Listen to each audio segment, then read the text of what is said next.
Hi, our forever family. We're so happy No. to see you. We wish you were here with us. So hey, we're here at the shop once again. We have another video for you to watch. I'm really enjoying Francis Chan and the way he challenges us to think and to evaluate our relationship. So give this video, it's very short, just give it a quick watch and we'll come back in just a minute.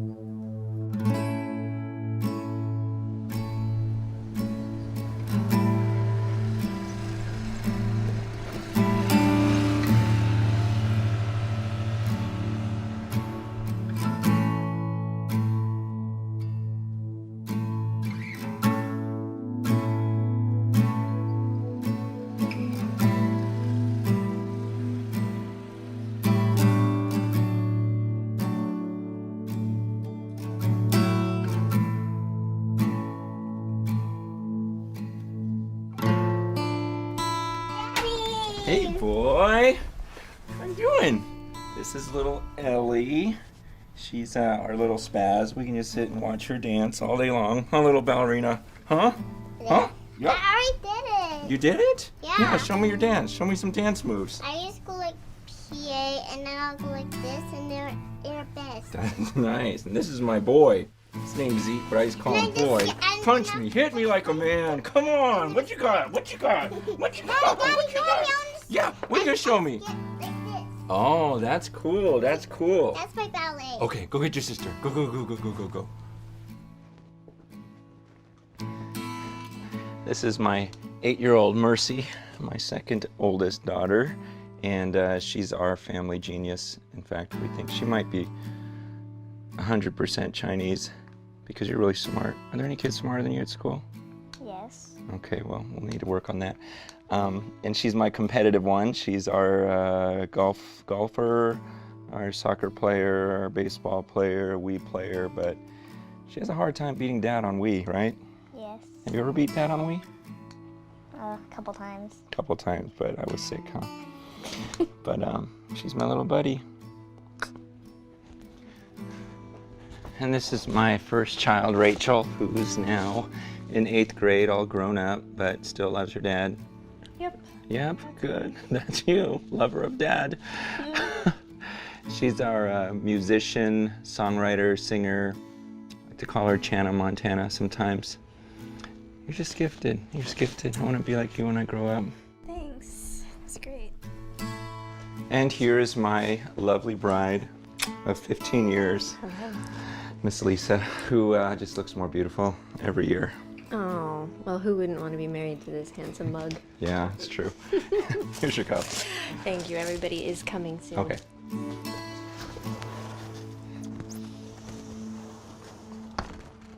So it's absolutely impossible for me in a couple minutes to explain to you the relationships I have with my little 2-year-old boy, to my 8th grade daughter, to my wife of 15 years. All I can tell you is each of these relationships with all 4 of my children and my relationship with my wife, they're all so different, but they're so intense, and there's such an amazing love for each of them. But it's absolutely these amazing relationships. And I think sometimes when we talk about our relationship with God, it's not really a relationship. Like, we don't really think of him as a person. It's so easy when talking about God to almost see him as a concept or an idea, and suddenly we fall in love with this idea of this almighty being, and we forget that he's not just this wonderful thing up there, but he's a person, and that he wants us to be madly in love with him.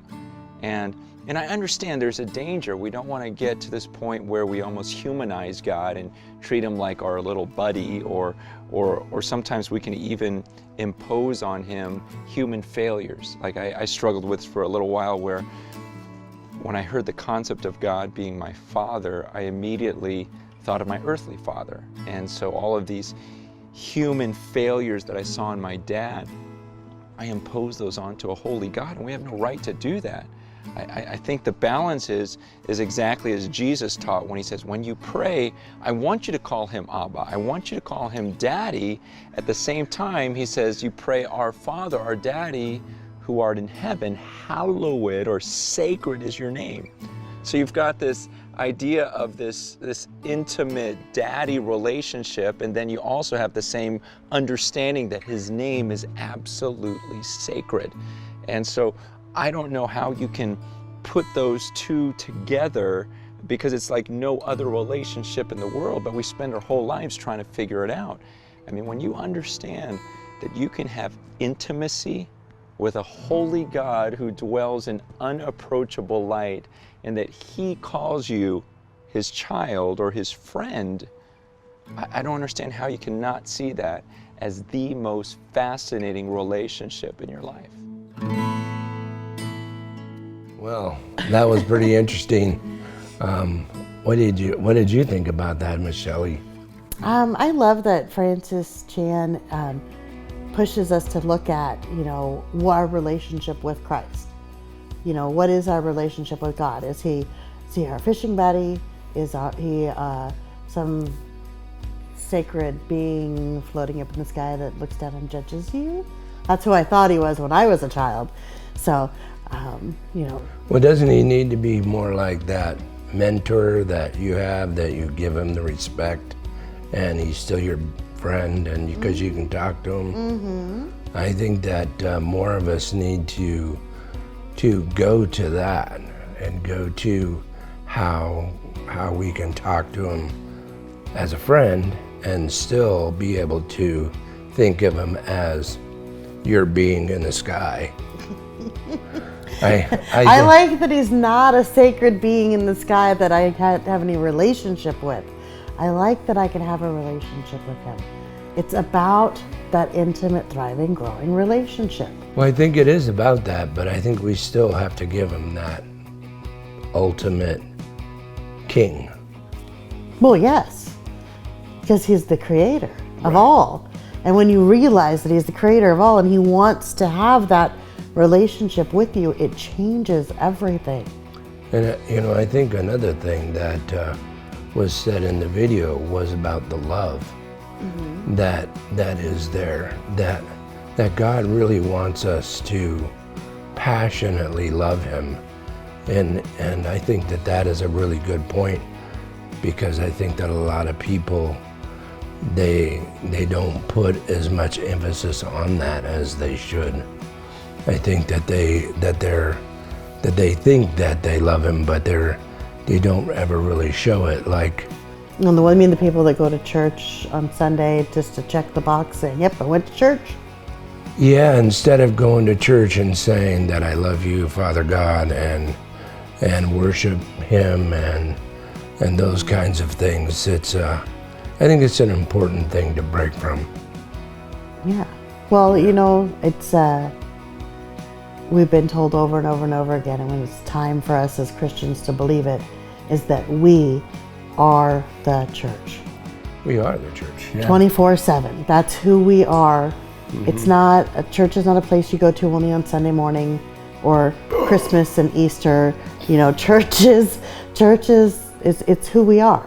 We are a church, and we have to do that. We have to be that as an example to the rest of the world. Well, the Bible does say that we are supposed to do that.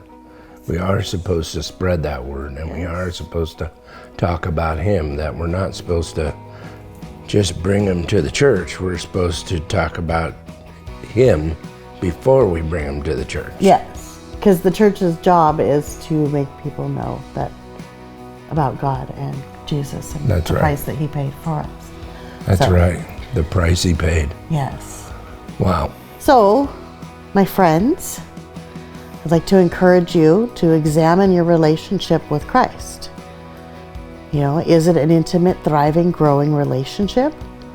Or is it a box you check off on the weekly list of to-dos? Are you being the church? Are you spreading the word? Are you doing what God is calling you to do individually? Because he does have an individual calling for each of us. Mm-hmm.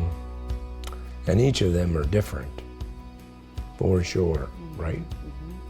With that, we will see you later. 7 o'clock? 7 o'clock on Zoom, or Tuesdays at 9 a.m. for coffee.